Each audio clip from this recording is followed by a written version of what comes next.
जैसा आपको अवगत है, कल से उत्तराखंड राज्य में जो चार धाम यात्रा है वो प्रारंभ हो रही है और कल गंगोत्री जी के और यमुनोत्री जी के कपाट खुल रहे हैं। तो इसी कनेक्शन में पुलिस की कई दिनों से, बल्कि कई महीनों से एक व्यापक जो सुरक्षा योजना है उसकी तैयारी चल रही थी। पिछले वर्ष के जो अनुभव थे उन पर अब की बार एक फ्रेश एक्सरसाइज की गई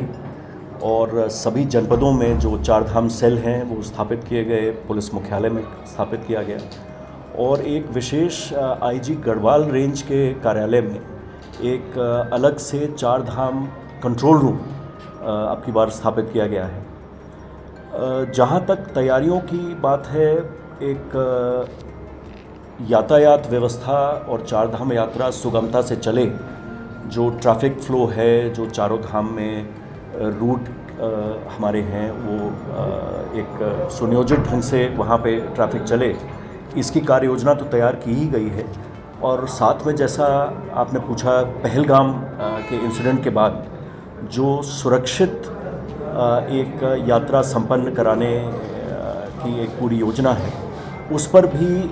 काफ़ी हद तक एक बहुत डिटेल्ड एक्सरसाइज कर ली गई है। अगर हम ओवरऑल प्लानिंग की बात करें तो चार धाम यात्रा के लिए अब की वर्ष लगभग 6000 पुलिसकर्मी डिप्लॉय किए जा रहे हैं। इसके अलावा जो जनपदों में उपलब्ध पीएसी है और उसके अलावा जो बाहर से अतिरिक्त बल दिया गया है, तो करीबन 17 कंपनी पीएसी की यहाँ स्थापित की जाएंगी यात्रा के दौरान।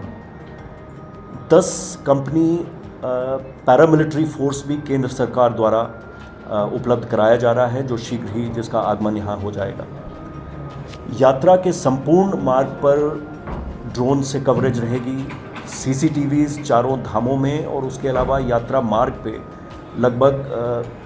2000 से अधिक सीसीटीवीज़ हैं, जिनके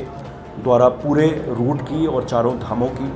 सुरक्षा व्यवस्था के दृष्टिगत और यातायात प्रबंधन के दृष्टिगत पूरी निगरानी रखी जा रही है। हमारे कंट्रोल रूम्स में लगातार फीड आ रहा है। इसके अलावा आपदा की किसी भी स्थिति से निपटने के लिए 65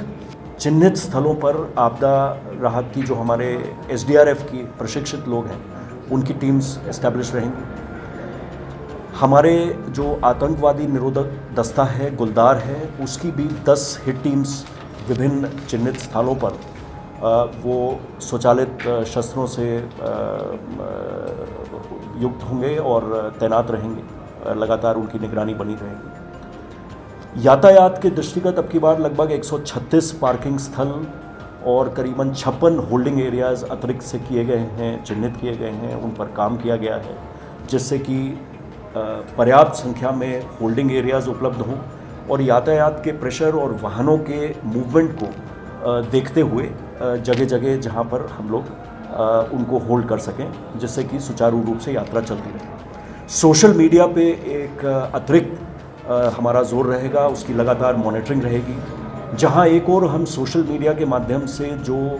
यात्रा से संबंधित जानकारियाँ हैं, चाहे मौसम का हो, ट्रैफिक का हो, पार्किंग का हो, आगे चारों धामों की जो स्थिति है पार्किंग की, उस सब की जो अपडेट्स हैं वो तो मॉनिटर किए ही जाएंगे, लगातार उनके द्वारा डिसेमिनेट की जाएगी इन्फॉर्मेशन।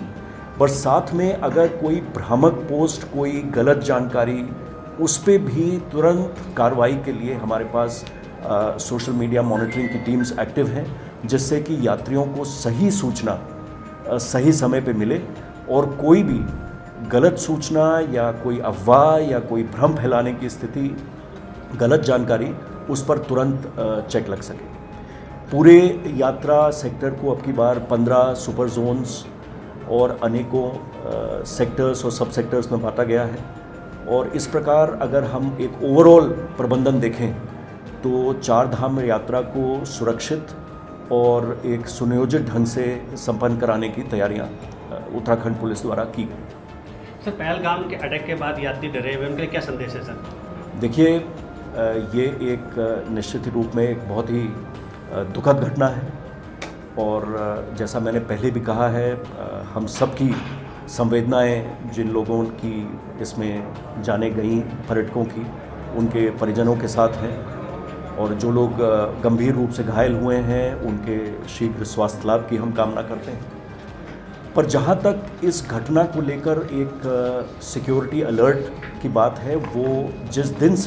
जिस शाम से इस घटना की सूचना मिली है, उत्तराखंड पुलिस में पूरी तरह एक रेड अलर्ट है पूरे राज्य में।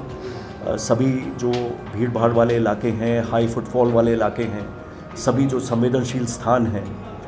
जो हमारे ऐसे एस्टेब्लिशमेंट्स हैं, वाइटल इंस्टॉलेशंस हैं, सब जगह पुलिस पिकेट्स, हमारी पेट्रोलिंग व्यवस्था, कंट्रोल रूम से लगातार हम लोग इसकी अपडेट्स ले रहे हैं और हर प्रकार की स्थिति से निपटने के लिए हमारे जो ग्राउंड लेवल पे टीम्स हैं, हमारी QRTs हैं, हम पूरी तरह तैयार हैं।